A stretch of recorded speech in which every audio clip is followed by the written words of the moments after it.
तो स्टूडेंट्स, अब मैं आप लोगों को डीएनए, जीन, क्रोमोसोम और एलील के बारे में बताने जा रहा हूँ, बिल्कुल सिंपल लैंग्वेज में। देखिए सर, होता क्या है, हमारी पूरी बॉडी किसकी बनी हुई है? छोटे छोटे सेल से मिलके बनी है। तो अगर आप एक सेल को देखोगे, क्या देखोगे? एक सेल को। तो इसी सेल के अंदर सर क्या होता है? न्यूक्लियस होता है। क्या होता है स्टूडेंट्स? इसी सेल के अंदर ना न्यूक्लियस होता है, और न्यूक्लियस के अंदर थ्रेड लाइक स्ट्रक्चर होता है। न्यूक्लियस के अंदर क्या होता है? थ्रेड लाइक स्ट्रक्चर होता है। ध्यान रखना, न्यूक्लियस के अंदर थ्रेड लाइक स्ट्रक्चर होता है, और इसी थ्रेड लाइक स्ट्रक्चर को हम क्या बोलते हैं? डीएनए बोलते हैं। क्या बोलते हैं स्टूडेंट्स? डीएनए। ठीक है। अब ये जो डीएनए है, जो कि थ्रेड लाइक है, ठीक, ये पेरेंट से, किसके अंदर? पेरेंट से ऑफ स्प्रिंग में ट्रांसफर हुआ है। किसमें ट्रांसफर हुआ है? ऑफ स्प्रिंग में। और इसी के अंदर क्या पाए जाते हैं? कैरेक्टर्स पाए जाते हैं। क्या पाए जाते हैं? कैरेक्टर्स पाए जाते हैं। ठीक है ना। हमारे पेरेंट्स के कैरेक्टर हमारे अंदर आते हैं, नहीं आते? क्यों आते हैं? क्योंकि हमारे पेरेंट्स से हमारे अंदर क्या आया है? डीएनए आया है। क्या आया है? डीएनए आया है। और इसी डीएनए के अंदर क्या पाया जाता है? कैरेक्टर्स पाया जाता है। ठीक है। और यही रीजन है, वो कैरेक्टर्स हमारे अंदर भी क्या होते हैं? आ जाते हैं। तो इसका मतलब ये है कि पेरेंट्स से ऑफस्प्रिंग में जो चीज ट्रांसफर हो रही है, उसको हम क्या बोलते हैं? डीएनए बोलते हैं। ठीक है ना। और पेरेंट्स से ऑफस्प्रिंग में जो ट्रांसफर हो रहा है, तो उसी को हेरिडिटी बोलते हैं। तो हेरिडिटी हो किसकी वजह से रही है? डीएनए की वजह से। तो आप ऐसे बोल सकते हो कि डीएनए सर हेरिडिटी मटेरियल है। डीएनए कैसा मटेरियल है? हेरिडिटी मटेरियल है। हेरिडिटी मटेरियल मतलब ये वो मटेरियल है जो पेरेंट्स से ऑफस्प्रिंग में ट्रांसफर हो रही है, और जिसकी वजह से ऑफस्प्रिंग के अंदर पेरेंट्स के क्या आ रहे हैं? कैरेक्टर्स आ रहे हैं। क्या आ रहे हैं? कैरेक्टर्स। तो इसका मतलब डीएनए पे क्या होता है? कैरेक्टर्स भी होता है। क्या होता है? कैरेक्टर्स। अब आपको डीएनए में थोड़ा कुछ बेसिक चीजें मैं बताता हूँ। देखिए सर, मान लीजिए सर ये आपका डीएनए है। क्या है? डीएनए है। तो स्टूडेंट्स, होता क्या है, अब ये जैसे डीएनए है, तो डीएनए में मान लो ये वाला हिस्सा है। ठीक है। अब ये वाला जो हिस्सा है, ये मैसेज देगा। उस मैसेज को हम बोलते हैं एमआरएनए। क्या बोलते हैं? MRNA, messenger RNA. ठीक है। जैसे यहाँ डीएनए की फुल फॉर्म अगर नहीं पता है तो ध्यान रखना, इसको बोलते हैं डीऑक्सी राइबो न्यूक्लिक एसिड। क्या बोलते हैं? Deoxy ribo nucleic acid. तो डीएनए क्या करेगा? मैसेज देगा। ठीक है, क्योंकि इसके पास इंफॉर्मेशन है ना, तो इंफॉर्मेशन को आगे एक्सप्रेस करवाएगा। तो डीएनए मैसेज देगा किस फॉर्म में? एमआरएनए की फॉर्म में। और ये जो एमआरएनए है, ये आपकी बॉडी में क्या बनाएंगे? एंजाइम बनाएंगे। क्या बन जाएंगे? एंजाइम। एंजाइम या प्रोटीन। ठीक है। क्या बनाएंगे? ये एंजाइम या प्रोटीन। और इसी एंजाइम या प्रोटीन की वजह से आपके अंदर कैरेक्टर क्या होगा? आएगा। कैरेक्टर क्या होगा? एक्सप्रेस होगा। फॉर एग्जाम्पल समझना, मान लीजिए ये जो है, ये पार्ट डीएनए का, ठीक, तो ये जो डीएनए का पार्ट है, ये आपके बॉडी के अंदर कलर को कंट्रोल करता है। किसको कंट्रोल करता है? कलर को। तो जैसे ही ये एमआरएनए बनाएगा, तो एमआरएनए क्या बनाएगा? एंजाइम। और ये जो एंजाइम्स होते हैं, जो आपकी बॉडी में ब्लैक कलर लाता है, जिसे बोलते हैं मेलानिन। ठीक है। तो वो आपकी सेल के अंदर बनना स्टार्ट हो जाएगा। तो ऐसे करके आपकी सेल जो होगी, थोड़ी कैसी हो जाएगी? ब्लैक हो जाएगी। ठीक है। तो और आपकी पूरी बॉडी पूरे सेल से मिलके बनी है, तो पूरी बॉडी का जो कलर होगा थोड़ा कैसा हो जाएगा? ब्लैक हो जाएगा। ठीक है। तो इसका मतलब ये हो गया कि जो डीएनए है वो कैरेक्टर को कंट्रोल करता है, लेकिन डीएनए का वो छोटा सा पार्ट, डीएनए का वो छोटा सा पार्ट, ठीक है ना, जो एक्सप्रेस हो रहा है, जो कैरेक्टर को कंट्रोल कर रहा है, सर उस छोटे से पार्ट को हम लोग एक नाम दे देते हैं सर, उसी को हम जीन बोलते हैं। क्या बोलते हैं? जीन। अब ये पूरा का पूरा डीएनए है, तो क्या हर एक पार्ट कैरेक्टर को कंट्रोल करता है? नहीं। डीएनए के कुछ कुछ हिस्से क्या करते हैं? कुछ कुछ कैरेक्टर को कंट्रोल करते हैं। तो जो जो हिस्से कैरेक्टर को कंट्रोल कर रहे हैं, उसी को जीन बोलते हैं। जैसे कलर कंट्रोल कर रहा है, मान लो ये हाइट कंट्रोल करे। किसको कंट्रोल करे? हाइट। तो ये पार्ट कैसा हो गया? जीन। मान लो ये वाला जो पार्ट है, ठीक है ना, ये कलर कंट्रोल कर रहा है, ये हाइट कंट्रोल कर रहा है। ठीक है। और मान लो ये जो है, ये जो हेयर है, हेयर का जो टेक्सचर है, ठीक है, हेयर का क्या टेक्सचर है, उसको कंट्रोल कर रहा है। ठीक। और यहाँ जो बीच वाला पार्ट है, ये कुछ किसी चीज को कंट्रोल ही नहीं कर रहा है।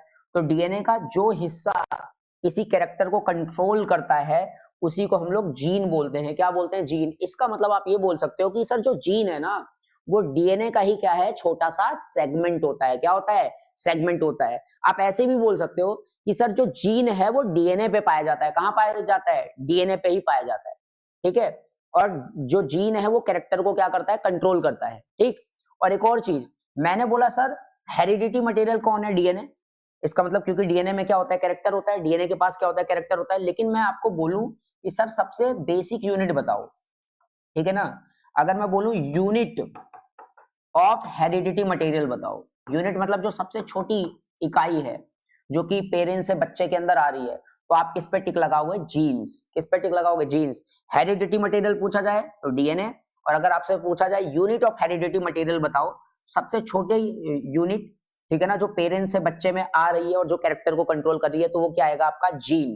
ध्यान रखना, जीन कैरेक्टर्स को क्या करता है, कंट्रोल करता है। क्या करता है, कंट्रोल। तो स्टूडेंट्स आई होप सो आपको जीन और डीएनए में थोड़ा फर्क समझ में आया होगा। ठीक है, हमारी जो सेल्स होती हैं, सेल्स के अंदर थ्रेड लाइक स्ट्रक्चर पाया जाता है। क्या पाया जाता है, थ्रेड लाइक स्ट्रक्चर। भी मैं डायग्राम के थ्रू भी आपको बताऊंगा। ये देखो, इस तरीके से ये जो स्ट्रक्चर होता है फैला पड़ा होता है।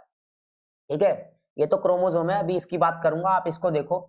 इस तरीके से पूरा का पूरा डीएनए हमारे सेल के अंदर क्या होता है, फैला पड़ा हुआ होता है। तो इसी को हम लोग क्या बोल रहे हैं, थ्रेड लाइक स्ट्रक्चर बोल रहे हैं। क्या बोल रहे हैं, थ्रेड लाइक स्ट्रक्चर। और इसी थ्रेड लाइक स्ट्रक्चर को हम डीएनए बोलते हैं। डीएनए के अंदर ही जेनेटिक इंफॉर्मेशन स्टोर होता है। पेरेंट्स के सारे कैरेक्टर किसमें होते हैं, डीएनए में ही होते हैं। ठीक है, पेरेंट्स से बच्चे में जो ट्रांसफर हो रहा है वो कौन ट्रांसफर हो रहा है, डीएनए ट्रांसफर हो रहा है। It's mean that DNA is heredity material. और इसी डीएनए की वजह से पेरेंट्स के कैरेक्टर भी हमारे अंदर ट्रांसफर हो रहे हैं, क्योंकि इसी डीएनए में पेरेंट्स के क्या पाए जाते हैं, कैरेक्टर्स पाए जाते हैं।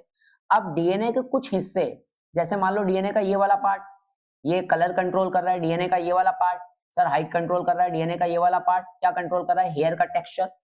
तो डीएनए का वो सेगमेंट जो किसी कैरेक्टर को कंट्रोल करता है, ठीक है ना, उसी को हम लोग क्या बोलते हैं, जीन बोलते हैं। क्या पूरा का पूरा डीएनए कोई ना कोई कैरेक्टर कंट्रोल करता है, ऐसा नहीं होता है। डीएनए के बहुत सारे हिस्से ऐसे होते हैं जो कोई काम करते ही नहीं है, किसी कैरेक्टर को कंट्रोल करते ही नहीं है। ठीक है, तो इसका मतलब आप ये बोल सकते हो जो जीन है वो डीएनए का ही छोटा सा क्या है, सेगमेंट है। क्या है, सेगमेंट।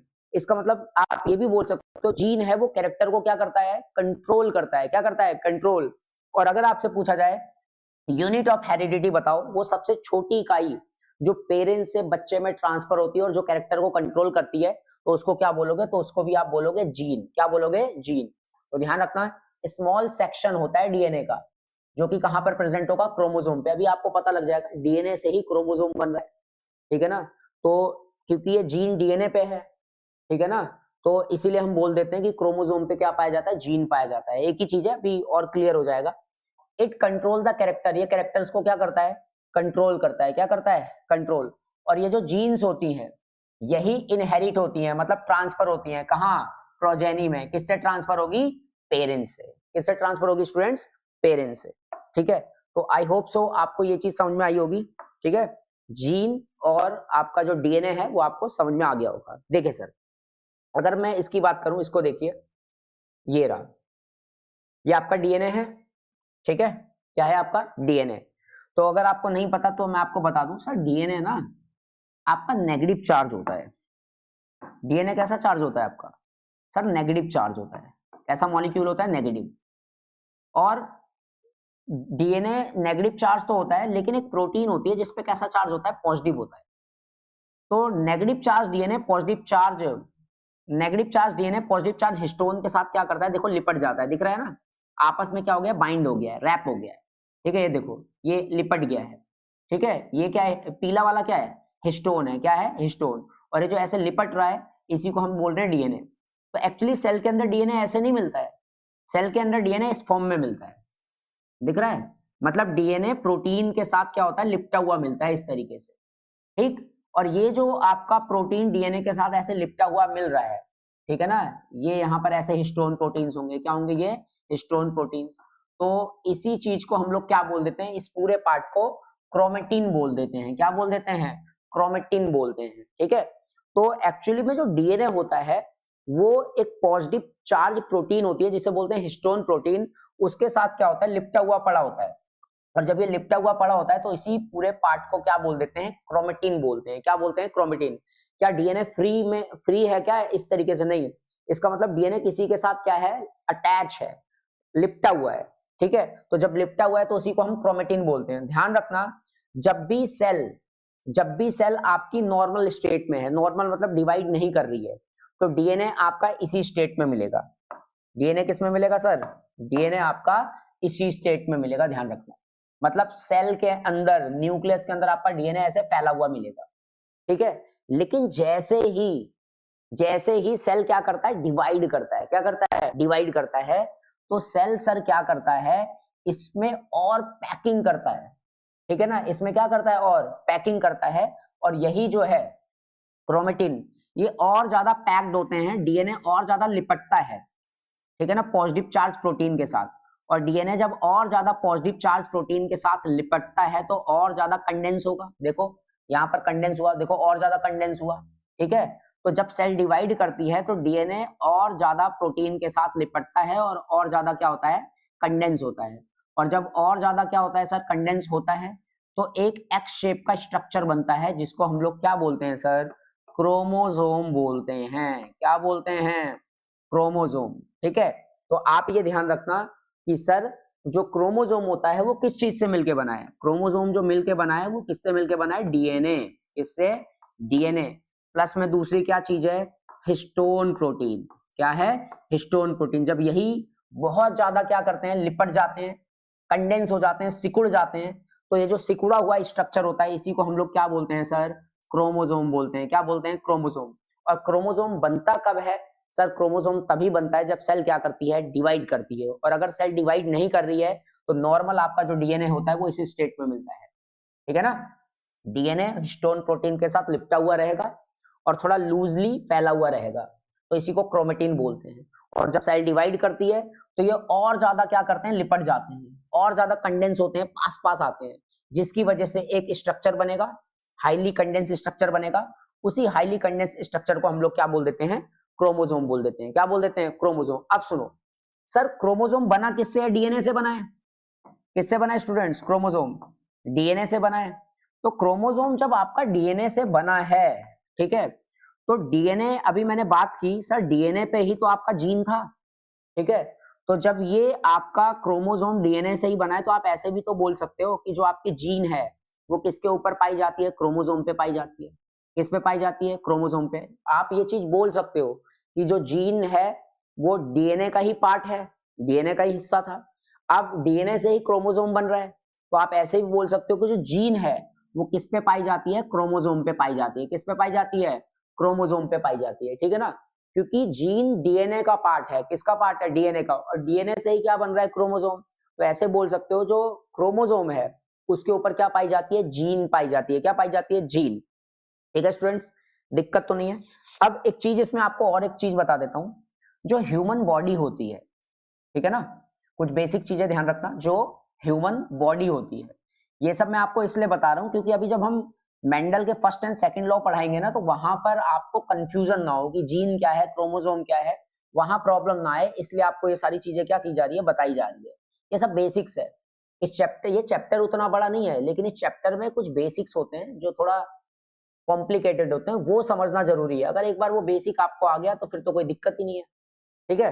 अब एक चीज समझिए आप सर, नॉर्मली जो ह्यूमन बॉडी की बात करूं तो ह्यूमन बॉडी में जो एक सेल है, मतलब हर सेल की ये कहानी है, हर सेल के अंदर इस तरीके का हुआ है, ऐसा नहीं है पूरी बॉडी में। एक सेल की बात कर रहा हूं जो मैंने बताया, ठीक है। ऐसे हर सेल में सेम ही होगा, ठीक है। एक सेल का अध्ययन कर लो तो बाकी सारे सेल्स में जो होगा क्रोमोसोम या जो भी होगा उस इसी तरीके से अरेंज होगा, ठीक है। तो ये एक सेल की बात कर रहा हूं मैं। तो होता क्या है, हमारे अंदर 46 क्रोमोसोम होता है। कितना होता है? 46। तो 46 का मतलब है जब सेल डिवाइड करती है ना तो 46 ऐसे कंडेंस स्ट्रक्चर होते हैं। कितने स्ट्रक्चर होंगे ऐसे कंडेंस?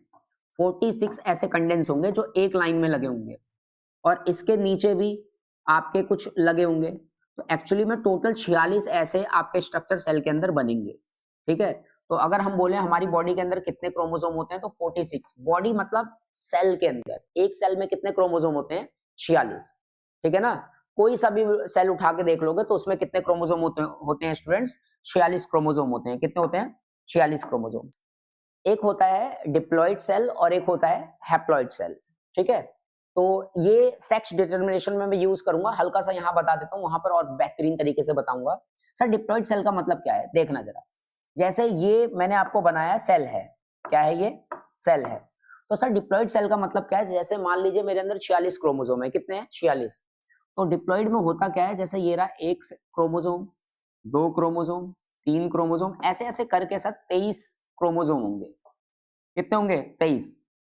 ठीक है, इसी के नीचे फिर 1 क्रोमोसोम, 2 क्रोमोसोम, 3 क्रोमोसोम, ऐसे ऐसे करके यहाँ पे भी कितने होंगे? 23 क्रोमोसोम। ठीक है, तो डिप्लॉइड ऑर्गेनिज्म के अंदर क्या होता है कि जो भी कोई डिप्लॉइड ऑर्गेनिज्म होगा तो उसमें क्रोमोसोम के 2 सेट्स होंगे। कितने होंगे? 2, मतलब क्रोमोसोम पेयर में होगा। यहाँ पर ध्यान रखना, क्रोमोसोम किस में होते हैं? पेयर्स में होते हैं। ठीक है, अब क्रोमोसोम आपके पेयर में है तो यहाँ पर क्रोमोसोम का 23 का एक सेट है और 23 का दूसरा सेट है। तो जो 23 के 2 सेट है ना, तो ऐसे ऑर्गेनिज्म को हम लोग क्या बोलते हैं? डिप्लॉइड। क्या बोलते हैं? डिप्लॉइड। और इसको हम 2n से रिप्रेजेंट करते हैं। क्या, किससे रिप्रेजेंट करते हैं? 2n। तो हैप्लॉइड डिप्लॉइड का क्या मतलब है, ये पता होना चाहिए। तो जब भी डिप्लॉइड बोलूं तो डिप्लॉइड का मतलब है उसके अंदर 46 क्रोमोसोम है। 46 क्रोमोसोम का मतलब है 23 के 2 सेट हैं। 23 के क्या होते हैं? 2 सेट्स होते हैं। लेकिन जब भी गैमेट बनता है, क्या बनता है? गैमेट बनता है। ठीक है, आगे हम आपको बताएंगे इसको। जब भी गैमेट बनता है स्टूडेंट्स, तो आप ये ध्यान रखना कि गैमेट्स में क्रोमोसोम का नंबर आधा हो जाता है। क्या हो जाता है? आधा। जैसे समझना, जब स्पर्म और एग आपस में फ्यूज होते हैं, स्पर्म में 23 क्रोमोसोम होते हैं और एग में 23 क्रोमोसोम होते हैं, तो जाइगोट फ्यूज होकर जाइगोट बनता है। उसमें कितने क्रोमोसोम हो जाएंगे? 46। कितने क्रोमोसोम होंगे? 46 क्रोमोसोम होंगे स्टूडेंट्स। ठीक है, तो गैमेट्स में हमेशा क्रोमोसोम का नंबर क्या हो जाता है? आधा। तो ये आधे क्रोमोसोम इसमें चले जाएंगे, है ना, लगभग 23 क्रोमोसोम, और आधे ही क्रोमोसोम इसमें चले जाएंगे, लगभग कितने सर? आपके 23 क्रोमोसोम। ठीक है, तो इसी को हम क्या बोलते हैं सर? हैप्लॉइड बोलते हैं। क्या बोलते हैं? हैप्लॉइड। अब ये सेल्स कैसी होगी? हैप्लॉइड। हैप्लॉइड का मतलब है यहाँ पर क्रोमोसोम का एक ही सेट है। हैप्लॉइड का मतलब है यहाँ पर क्रोमोसोम का जो है एक ही सेट है। यहाँ पर क्रोमोसोम के, हर एक क्रोमोसोम के, ठीक है ना, 2-2 सेट थे। यहाँ पर जैसे एक सेट है फिर दूसरा सेट है। यहाँ पर क्रोमोसोम जोड़े में, पेयर्स में। क्या यहाँ पर क्रोमोसोम जोड़े में है? नहीं है। ठीक है, तो यहाँ पर क्रोमोसोम का एक ही सेट है, इसलिए इसे हैप्लॉइड बोल रहे हैं। ठीक, और यहाँ पर क्रोमोसोम का भी कितना सेट है? एक ही सेट है, इसलिए इसको हैप्लॉइड बोल रहे हैं। तो हैप्लॉइड में कितने क्रोमोसोम हो जाएंगे? 23। कितने आ जाएंगे? 23। ये मैंने ह्यूमन के हिसाब से एग्जांपल लिया है। मान लो कोई ऑर्गेनिज्म है, मक्खी है, ड्रोसोफिला, वो जो रंग बिरंगी मक्खियां होती हैं, उसमें 8 क्रोमोसोम होता है। कितना होता है? 8। तो मान लो 2n है, तो 2n है तो भाई मेरे 4 क्रोमोसोम इधर, 4 इधर, तो 2 क्रोमोसोम के सेट हैं, 4 ऐसे 4 ऐसे, तो इसलिए वो 2n है। और जब गैमेट बनेगा तो एग में 4 होगा और स्पर्म में कितना होगा? 4 होगा, और एक ही एक सेट होगा। तो कैसा हो गया आपका? हैप्लॉइड। क्रोमोसोम का नंबर आधा कर दोगे तो क्या हो जाएगा? हैप्लॉइड। ठीक है, तो हैप्लॉइड और डिप्लॉइड, आई होप सो आपको क्या हुआ होगा? समझ में आ गया होगा। ठीक है, डिप्लॉइड का मतलब होता है कि क्रोमोसोम के 2 सेट होंगे 23 के, और हैप्लॉइड का मतलब होता है ह्यूमन में क्रोमोसोम का एक ही सेट होगा, मतलब 23। या आप ऐसे बोल सकते हो क्रोमोसोम का नंबर क्या हो जाएगा? आधा। क्या हो जाएगा? आधा। इस तरीके से ध्यान रखना, इसको हम लोग आगे सेक्स डिटरमिनेशन में और बाकी जगह पे क्या करेंगे? अप्लाई करेंगे, यूज करेंगे। ठीक है स्टूडेंट्स, क्या करने वाले हैं? इसका हम यूज करने वाले हैं। ठीक है, अब एक और बहुत ही इंपॉर्टेंट चीज आपको बताता हूं, एलील। इसमें बड़ा कंफ्यूज रहते हैं बच्चे, यार एलील क्या है? पहले आप ये समझो, व्हाट इज द एलील। देखना जरा, मान लीजिए ये क्रोमोसोम है और ये भी क्रोमोसोम है। अभी मैंने बोला कि हमारे अंदर 46 क्रोमोसोम होते हैं, तो 23 क्रोमोसोम मदर से आएंगे और 23 क्रोमोसोम कहां से आएंगे? फादर से आएंगे। ठीक है, आ रही बात समझ में? अब मान लो ये वाला क्रोमोसोम फादर से आया है। किससे आया? क्रोमोसोम फादर से। और ये वाला क्रोमोसोम किधर से आया? मदर से आया है ना। अब समझना, मान लीजिए जो फादर है उनकी हाइट लंबी है, ठीक है, तो उनकी जब हाइट लंबी है तो हाइट के लिए जो जीन है, लंबे के लिए, ठीक है ना, उसको मैं कैपिटल टी से रिप्रेजेंट करता हूं। किससे रिप्रेजेंट करता हूं? Capital T. ठीक है, और जो मदर है उनकी हाइट छोटी है, तो छोटी हाइट के लिए जो जीन है उसको मैं स्मॉल टी से रिप्रेजेंट करता हूं। ठीक है, अब आप समझना, ये दोनों ही कैरेक्टर को कंट्रोल कर रहे हैं, सेम ही कैरेक्टर को कंट्रोल कर रहे हैं। सर ये भी हाइट को कंट्रोल कर रहा है, ये भी हाइट को कंट्रोल कर रहा है। ठीक है, ये दोनों ही जीन हैं और दोनों ही सेम कैरेक्टर को कंट्रोल कर रहे हैं। ये भी हाइट को कंट्रोल कर रहा है, ये भी हाइट को कंट्रोल कर रहा है। ठीक है, ये वाली जो जीन है कैपिटल टी, ये लंबा कर रहा है, और जो छोटी जो जीन है स्मॉल टी, ये ड्वार्फ का कैरेक्टर है। किसका कैरेक्टर है? ड्वार्फ, मतलब हाइट कम का कैरेक्टर है। ठीक है, सारी बात समझ में। तो होता क्या है कि दोनों ही जीन सेम कैरेक्टर को कंट्रोल कर रही है, हाइट को कंट्रोल कर रही है, लेकिन ये वाली जो जीन है ये टॉल कर रही है, और ये वाली जो जीन है वो क्या कर रही है? ये ड्वार्फ का कैरेक्टर लाती है। किसका कैरेक्टर लाती है? ड्वार्फ का कैरेक्टर लाती है। तो जो जीन्स होते हैं उनके जो ऑल्टरनेटिव फॉर्म है, उनके जो अलग अलग वेरिएबल हैं, उसी को हम लोग एलील बोलते हैं। क्या बोलते हैं? एलील बोलते हैं। ठीक है ना? तो ध्यान रखना, ये दोनों जीन है। क्या है? दोनों जीन है। ठीक है, लेकिन आप इन जीन को एलील कब बोलोगे? ध्यान रखना, जो कैपिटल टी है ये भी हाइट को कंट्रोल कर रही है, टॉल कर रही है। स्मॉल जो टी है ये भी हाइट को कंट्रोल कर रही है, क्या कर रही है? ड्वार्फ कर रही है। लेकिन ये जो दोनों जीन हैं, ठीक है ना, ये अलग अलग हैं, लेकिन कंट्रोल तो एक ही कैरेक्टर को कर रही है ना। तो ये जो जीन्स के जो अलग अलग फॉर्म है, ऑल्टरनेटिव फॉर्म है, जो वेरिएंट है, जो वर्जन है, उसी को हम लोग क्या बोलते हैं? एलील बोलते हैं। क्या बोलते हैं? एलील। कह रहा है जो क्रोमोसोम होता है यार, थ्रेड लाइक स्ट्रक्चर, गलत है। तो क्रोमोसोम थ्रेड लाइक स्ट्रक्चर तो होता ही नहीं है। डीएनए कैसा होता है आपका? थ्रेड लाइक स्ट्रक्चर होता है। ऑलवेज एग्जिस्ट इन पेयर, अभी मैंने बताया। ह्यूमन के अंदर जो नहीं, ये एक्चुअली अभी मैंने आपको बताया, जो हमारे गैमेट्स होते हैं, गैमेट्स मतलब रिप्रोडक्टिव सेल्स होते हैं, क्या उसमें जोड़े में होता है? नहीं, क्योंकि हमारा सेल डिप्लॉइड है तो उसमें जोड़े में है। ठीक है ना, 2 सेट्स थे। लेकिन जो हमारे गैमेट थे, स्पर्म या एग, वो हैप्लॉइड थे, तो वहां तो जोड़े में हो ही नहीं सकता, तो ये भी नहीं होगा। ठीक है, इसके बाद यहां पर चौथा point, are, chromosome are involve in the process of cell division. जब सेल का डिवीजन होता है तो उसमें मैंने अभी आपको बताया कि क्रोमोसोम बनता ही तब है जब सेल का क्या होता है? डिवीजन होता है। इसका मतलब है चौथा ऑप्शन करेक्ट है। ठीक है, कौन कौन सा ऑप्शन? और कह रहा है कैरी हेरिडिटी इंफॉर्मेशन, कह रहा है क्रोमोसोम पे ना हेरिडिटी इंफॉर्मेशन होता है जो कि पेरेंट्स से नेक्स्ट जनरेशन में ट्रांसफर होती है। सही है ये भी। ठीक है, मैंने आपको अभी बताया कि भाई क्रोमोसोम के ऊपर ही क्या होता है? जीन होता है। तो इसका मतलब है जीन पे ही तो क्या होते हैं? कैरेक्टर्स होते हैं। Gene is the unit of heredity, क्या? मटेरियल। ठीक है, तो इसका मतलब पहला और आपका चौथा क्या है? बिल्कुल सही है। तो जहां पहला और चौथा होगा वो ऑप्शन आपका क्या होगा? करेक्ट होगा। क्या होगा? करेक्ट होगा। तो स्टूडेंट्स, अब हम बात करने जा रहे हैं जीनोटाइप और फिनोटाइप के बारे में। तो सबसे पहले बात करते हैं कि सर ये जो आपका फिनोटाइप है, फिनोटाइप क्या होता है? ठीक है, होता क्या है, जो बाहर की जो मॉर्फोलॉजी होती है, बाहर की जो आपकी बनावट होती है, बाहर से आप कैसे दिख रहे हो, उसी को हम क्या बोलते हैं? फिनोटाइप बोलते हैं। क्या बोलते हैं? फिनोटाइप। जैसे आपके बालों का जो कलर है, आपके बालों का जो टेक्सचर है, आपका जो नोज है उसका जो शेप है, ठीक है, आपके जो ईयर हैं इसका क्या शेप है, लोब कैसा है, ठीक है।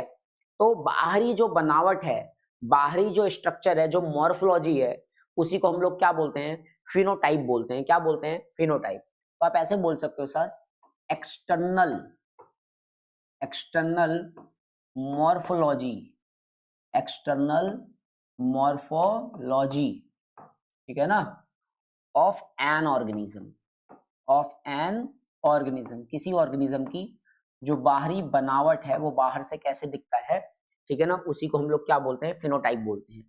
अब जीनोटाइप क्या होता है? आपको मैंने बताया कि हर एक कैरेक्टर के लिए, चाहे नोज हो चाहे हेयर हो, उसके लिए क्या होती है? जीन्स होती हैं। ठीक है, तो जीनोटाइप क्या होता है? तो इसे बोलते हैं जेनेटिक, क्या बोलते हैं students? Genetic makeup. Genetic makeup मतलब जो जेनेटिक बनावट है, genetic makeup of an organism, of an क्या? ऑर्गेनिज्म, ठीक है ना, किसी भी ऑर्गेनिज्म की जो जेनेटिक बनावट है किसी भी कैरेक्टर के लिए, फॉर ए क्या? Character, for a character. अब मेरी बात सुनना जरा, ठीक है। तो मेरे हिसाब से आपको समझ में आ गया कि सर जीनोटाइप क्या होता है और आपका फिनोटाइप क्या होता है। बाहर से जो भी कैरेक्टर दिख रहा है, जो भी मॉर्फोलॉजी दिख रही है, उसको जीनोटाइप बोलते हैं। और वो जो कैरेक्टर है, वो जो मॉर्फोलॉजी है, उसके लिए जो जीन्स हैं, जो जेनेटिक मेकअप है, जो सेल के अंदर प्रेजेंट है, उसी को हम लोग क्या बोलते हैं? जीनोटाइप बोलते हैं। सॉरी, क्या बोलते हैं? जीनोटाइप बोलते हैं। ठीक है, क्या बोलते हैं उसको स्टूडेंट्स? जीनोटाइप।